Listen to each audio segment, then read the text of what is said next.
सभी को प्रभु यीशु मसीह के नाम से जय मसीह की और सभी को मेरी ओर से प्रेज द लॉर्ड।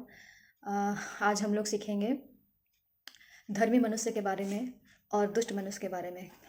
उन दोनों में क्या अंतर होना चाहिए, दोनों जो है उनका स्वाभाविक कैसा रहता है, कैसे उनका जीवन होता है, धर्मी का स्वभाव कैसा होता है और दुष्ट मनुष्य का स्वभाव कैसा होता है। आज हम लोग देखेंगे कि आज संसार में तरह तरह के लोग पाए जाते हैं। सबका जो है किसी का स्वभाव अलग रहता है, किसी का बोलने का तरीका अलग होता है, किसी के व्यवहार जो अलग होता है, किसी का सोच अलग होता है, किसी का भी हर चीज़ सेम नहीं होता है। पर अगर हम प्रभु में आ जाते हैं, हम मसीह में आ जाते हैं तो हमारा सारा चाल चलन बदल जाता है। जब हम पहले जब प्रभु को नहीं जाने रहते तो हमारा संसार का जैसा के समान स्वभाव था, हमारा चाल चलन था। हम सिर्फ अपने आप के बारे में सोचते थे, हम अपने आप को खुश करने के लिए चाहते थे। हमारा रवैया जो था वो हमारा रवैया जो हमारा बिहेवियर होता है वो दूसरे के प्रति हम नहीं सोचते हैं, सिर्फ हम खुद के बारे में सेल्फिश की तरह सोचते हैं। पर एक धर्मी मनुष्य वो परमेश्वर के बारे में सोचते हैं। वो कुछ भी करने से पहले ऐसा जरूर सोचते हैं, क्या इससे मेरा परमेश्वर प्रसन्न होगा, क्या मेरा खुदा बाप मैं अगर ये चीज़ों को करता हूँ या करती हूँ या इस चीज़ों को बोलती हूँ या बोलता हूँ तो क्या वो खुश रहेंगे, क्या मेरा परमेश्वर मेरे इस बिहेवियर से खुश रहेंगे। हम बहुत सारे ऐसे लोग हैं, कई बार हम नाना प्रकार के अभिलाषाओं में से गुजरते हैं, बहुत सारी परेशानियों से गुजरते हैं। पर एक सच्चा मसीह वही होता है जो अपने मुश्किल समय में भी परमेश्वर को थामे रहता है, उसके वचन को थामे रहता है, उस पर विश्वास रखता है, उस पर अडिग रहता है। तो आइए हम लोग कुछ वचनों के द्वारा हम सीखेंगे कि कैसे लोग धार्मिकता की बातों पर धार्मिकता की ओर चलते हैं, कैसे लोग दुष्ट की कामों पर चलते हैं, अपना मन लगाते हैं। ऐसे दो कैरेक्टर के बारे में आज हम देखेंगे। हम लोग आज निकालेंगे भजन संगीता, हम लोग निकालेंगे अध्याय 1 निकालेंगे आज के लिए, और मैं आपके लिए पढ़ दूंगी भजन संगीता 1 का 1। क्या ही धन्य है वह पुरुष जो दुष्टों की युक्ति पर नहीं चलता और ना पापियों के मार्ग में खड़ा होता। क्या कितना अच्छा बात यहाँ बोला है, क्या ही धन्य है वह पुरुष जो दुष्टों की युक्ति पर नहीं चलता, ना पापियों के मार्ग में खड़ा होता और ना ठट्ठा करने वालों की मंडली में बैठता है। ये क्या है, मतलब हम लोग इस बातों से क्या समझते हैं। इसमें 3 बात हम लोग देखते हैं। सबसे पहला है दुष्ट की युक्ति, दुष्टता जो बहुत गलत काम करते हैं हर चीज़ों में, चाहे उनकी बोली, चाहे उनका स्वभाव, उनका चाल चलन, उनका रवैया, उनका जीवन दुष्टता की बातों पर ले जाती है। और हम दूसरा देखेंगे कि कई लोग हैं पाप अपने जीवन को पाप की ओर ले जाते हैं। यहाँ पे कहता है ना पापियों के मार्ग में खड़ा होता। कई लोग पाप करते हैं बार बार और उस पाप को बढ़ावा देते हैं, दूसरों को भी इंकरेज करती है, अच्छा है कुछ नहीं होगा, कोई नहीं देख रहा है। जैसे कि मैं एग्जांपल पर अगर मैं लेना चाहूँगी कि अगर हम छोटे बच्चे रहते तो हम स्कूल में किसी का पेन चोरी कर लेते हैं या रबड़ पेंसिल चोरी कर लेते हैं, हमें अच्छा लगता है धीरे धीरे। पर अगर हम उसे करते करते करते वो क्या करते, एक पाप बन जाता है। फिर जब हमें सब कुछ हमें देने वाले, जब हमारे पेरेंट्स सब कुछ देते हैं तो भी हम दूसरे की चीज़ों पर लालच करते हैं। ऐसा ही एक पाप है जो हमारे मन को अच्छे लगते हैं, जो हमारी अभिलाषा है, जो हमारे जीवन को संतुष्टि लगता है, पर वो प्रयोग क्षण भर का खुशी रहता है। और मैं एग्जाम्पल देना चाह रही हूँ कि ऐसा ही पाप भी है जो हमारे मन को थोड़ा देर के लिए संतुष्टि रखता है। जैसे आप मान के चलिए, आप कितने भी दुखी हो जाएं और आप गम भुलाने के लिए शराब को पी लेते हैं, पीने के बाद थोड़ा देर आपको नशा वसा रहता है, आप सारी चीज़ों को भूल जाते हैं या कुछ भी। पर आप पता है वो शराब का जब नशा खत्म हो जाता है तब वही जो गिल्ट, वही पाप या किसी से आपका कुछ भी ऐसा मैटर है जो वो कभी नहीं जाता है, वो याद रहता है। प्रियो, शराब पीने से किसी का गम नहीं जाता है। सब कोई बोलता है कि दारू पीने के बाद, शराब पीने के बाद सारा दुख चला जाता है, दर्द भूल जाता है। कई लोग ऐसा लोग हैं, कई लोग मजनू लोग ऐसे बोलते हैं, प्रेमिका लोग ऐसे बोलते हैं कि शराब पीने से सारा गम दूर हो जाता है, चला जाता है, या पार्टी में डांस करने से, मूवी देखने से, कहीं पे ट्रिप जाने से। पर ऐसा कभी कुछ नहीं होता है प्रियो। और तीसरी बात यह है कि ठट्ठा करते हैं कई लोग। ठट्ठा करने का मतलब क्या होता है, दूसरे का मजाक बनाते हैं, दूसरे को हमेशा नीचे गिराते हैं, अपने आप को बड़ा बनाते हैं दूसरे को। कभी भी प्रियो हमें किसी को जजमेंट नहीं करना चाहिए, कभी भी किसी को कि अरे ये पढ़ाई में अच्छा नहीं है, या अच्छी नहीं है, या दिखने में अच्छी नहीं है, इनका चाल चलन अच्छा नहीं है, अरे ये तो शराब पीता है कभी नहीं बदलेगा, ये तो विचार करता है कभी नहीं बदलने वाली है।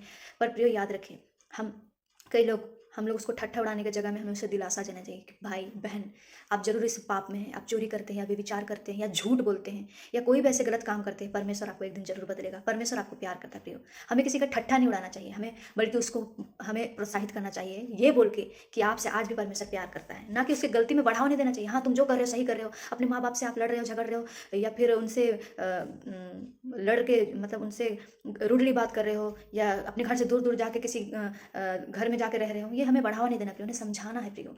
किसी का ठट्ठा नहीं उड़ाना चाहिए। तुम्हारा पढ़ाई कैसा है, तुम्हारा चाल चलन कैसा है, तुम्हारा बिहेवियर कैसा है, तुम दिखने में अगली हो, तुम्हारा शरीर अच्छा है, तुम्हारा ये कैसा है, तुम तो कभी कुछ नहीं बन पाओगे या कुछ नहीं। प्रियो याद रखे प्रियो, हमारा परमेश्वर हमारी कल्पना से परे काम करने वाला परमेश्वर है, इसीलिए कभी भी किसी की ठट्ठा नहीं उड़ाना चाहिए। हमारा परमेश्वर सही समय पे हमारे लिए रास्ता खोलेगा। वो कैसे, हम लोग जानेंगे कैसे खोलेगा। 2 में पढ़ेंगे भजन संगीता 1 का 2 में। परंतु वह तो यहोवा की व्यवस्था से प्रसन्न रहता और उसकी व्यवस्था पर रात दिन ध्यान करता है। देखिए प्रियो, अगर हम परमेश्वर की व्यवस्था पर रात दिन ध्यान करेंगे, उसके वचनों को मनन करेंगे, उसके भय मानेंगे, उनका डर मानेंगे। डरने का मतलब ये नहीं, हम उससे प्यार करेंगे प्रियो। हम अगर उसको अपना मानते हैं, हमारा हम लोग प्रभु को हम बहुत तरीक़ा से, कोई अब्बा पिता बोलते हैं, कोई परमेश्वर बोलता है, कोई दोस्त बोलता है, कोई कोई अपना हमसफ़र बोलता है। हम लोग उसको परमेश्वर हमारा जो हम कह सकें। जैसे मैं अपने परमेश्वर को अपने पिता के रूप में देखती हूँ, अपने जीवन साथी के रूप में देखती हूँ, मेरे बाप के रूप में देखती हूँ, मेरा बड़े भाई के रूप में देखती हूँ, मेरे सलाहकार के रूप में देखती हूँ, मेरा एकदम जिगरी दोस्त, मेरा बेस्ट फ्रेंड उसके रूप में देखती हूँ। मेरा पिता सारे चीज़ों में मेरे साथ, हमारे सारे लोग छोड़ सकते हैं, पर एकमात्र मेरा हमारा परमेश्वर ही जो हमें कोई भी हालत में, कोई सिचुएशन में हमें नहीं छोड़ता प्रियो।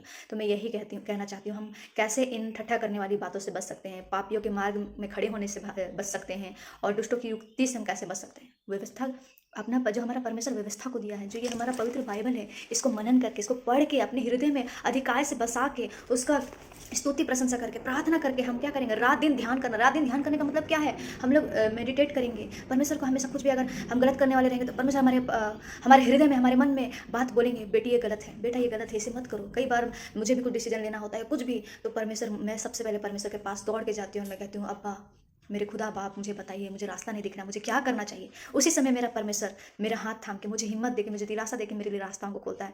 ऐसा नहीं प्रियो कि मेरे साथ कठिनाई नहीं होती, मेरे साथ भी होती, कई ऐसे जवानों के साथ होती होगी कि अरे हम तो कैसे पाप से निकल सकते हैं, हो जाता है। पर मैं प्रियो मैं कहना चाहती हूँ, आप परमेश्वर से अगर प्यार करेंगे तो आप उस गलतियों को करना छोड़ देंगे, उस पाप को करना छोड़ देंगे, दुष्टता के रास्तों पर चलना छोड़ देंगे, झूठ बोलना छोड़ देंगे, ठट्ठा करना छोड़ देंगे, किसी का मजाक बनाना छोड़ देंगे।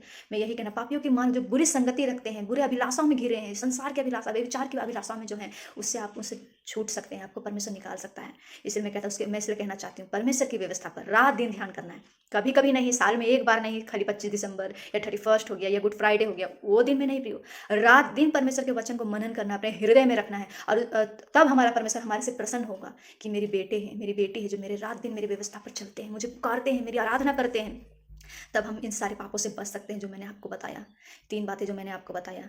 और 3 में कहता है, वह उस वृक्ष के समान है जो बहती नालियों के किनारे में लगा गया, जो अपनी ऋतु में फलता है और जिसके पत्ते कभी मुरझाते नहीं। प्रियो, हम कब फलवंत हो सकते हैं, जब हम अच्छे कलीसिया में जाएंगे, अच्छे पासवान के द्वारा हम उनके वचनों को सुनेंगे, परमेश्वर का दिया हुआ कलामों को सुनेंगे। तब हमारा क्या है, हमारा जीवन जो फलवंत होगा, संसार के लिए नहीं, परमेश्वर के लिए फलवंत होगा। हम उनके लिए फलदायक जीवन बताएंगे। फल का मतलब क्या होता है, हमारा जो पुराना स्वभाव खत्म होकर हमारा एक मनुष्य जो है प्रभु वाला स्वभाव हमारे जीवन में आ जाएगा। हम दूसरों को परमेश्वर के बारे में बताना और उनका जीवन बदलना, हमारा जीवन को देख के उनका जीवन बदल जाना। कई बार हमारे जीवन में ऐसे गुस्सा आता है कि हम कई बार उन्हें बहुत तरह तरह का बात बोलते हैं, मुझसे भी होता है प्रियो। पर परमेश्वर मुझे कहता है कि धीरज धरो, परमेश्वर कार्य करने वाला परमेश्वर। इसी मैं आपको कहना चाहती हूँ, आप धीरज धरे, जरूर आपके लिए परमेश्वर आपको रास्ता खोलेगा। और फलवंत होने के लिए हमें क्या करना होगा, उसके जो बहती नालियों के किनारे पे लगा, मतलब हमें वचन, जहाँ पे प्रभु का सच्चाई के साथ वचन दिया जाता है, उस जगह हमें जाना है। वहाँ जगह रोपा, यहाँ पे क्या लिखा हुआ है, उसकी ऋतुओं में फलता है। जब हम सही चर्च में रहेंगे, सही कलीसिया में रहेंगे, सही सुसमाचार सुनाने वालों के बीच में रहेंगे, तब हमारा जो है जीवन फलवंत होगा। और हमारा फलवंत जीवन को देख के दूसरे लोग भी परिवर्तन होंगे। हमारा स्वभाव को देख के, हमारा रहन सहन को देख के दूसरे लोग का भी हृदय परिवर्तन होगा। और उसके पत्ते कभी नहीं, हमारे कोई भी चीज़, चाहे परेशानी क्यों ना आए, तकलीफ क्यों ना आए, हमारे विरोधी कितने हमें सताने वाले क्यों ना, हमारे खड़े हो जाए हमारे सताने वाले, तो भी हम क्या करेंगे, हम फलवंत होके ही रहेंगे। क्योंकि हमें बढ़ाने वाला हमारा कौन है, हमारा परमेश्वर यीशु मसीह है। इसीलिए मैं कहना चाहती हूँ, उसके रास्तों पर चले, कभी आप मुरझाओगे नहीं, कभी आपके पत्ते मुरझाएंगे नहीं। इसीलिए मैं कहना चाहती हूँ, आपके कामों को भी परमेश्वर क्या करेगा, सफल करेगा। आपका हर एक चीज़ों को सफल करेगा। जैसे यहाँ कहता है, इसीलिए जो कुछ वह पुरुष करे वह सफल होता है। अगर आप परमेश्वर के वचन में बने रहेंगे, उसकी बहती नालियों के किनारे, जहाँ आपको रोपा गया है, जिस कलीसिया में रोपा गया है, वहाँ पे आप ईमानदारी के साथ रहे, परमेश्वर के कार्य को करें, उसकी आवाज़ों को सुने, ईमानदार रहे, प्रभु का भय माने। सबसे पहले हर एक पापों से आप मन फिरा के परमेश्वर के रास्तों पर चलेंगे, तो परमेश्वर आपको फलवंत बनाएंगे। इन 3 जो मैंने आपको बोला है, ये तीनों व्यवस्था जो है, आप इनसे बचे, दुष्ट की युक्तियों से बचे, पापियों के मार्ग में जाने से बचे, और ठट्ठा करने वालों से भी बचे। तब हमारा जीवन क्या होगा, बदल जाएगा प्रियो। हम फलवंत होंगे परमेश्वर पर। सबसे महत्वपूर्ण बात, परमेश्वर की व्यवस्था पर रात दिन लगे रहे, मनन करते रहे, उससे चिपके रहे, परमेश्वर से उसको अपने दिल आधार बना ले, उसका परमेश्वर को अपने सम्मुख रखे। तब हमारा जीवन क्या है, एक फलवंत, एक फलदायक जीवन बनेगा। आई होप मुझे नहीं पता कि कितने लोग ये वचन को सुनते हैं, पर मैं कहना चाहती हूँ प्रियो, परमेश्वर आपसे बात करना चाहता है, आपको फलवंत करना चाहता है, आपको बचाना चाहता है। आप ये वचन के द्वारा परमेश्वर आपको आशीष दे, और परमेश्वर में आप आगे बढ़ें। और मुझे कुछ नहीं चाहिए, मैं चाहती हूँ आप परमेश्वर के लिए आप बढ़ें और उससे प्यार करें, उसके व्यवस्था पर रात दिन ध्यान करें। इस वचन के द्वारा आपको आशीष मिले। सभी को मेरी ओर से जय मसीह की और प्रेज द लॉर्ड।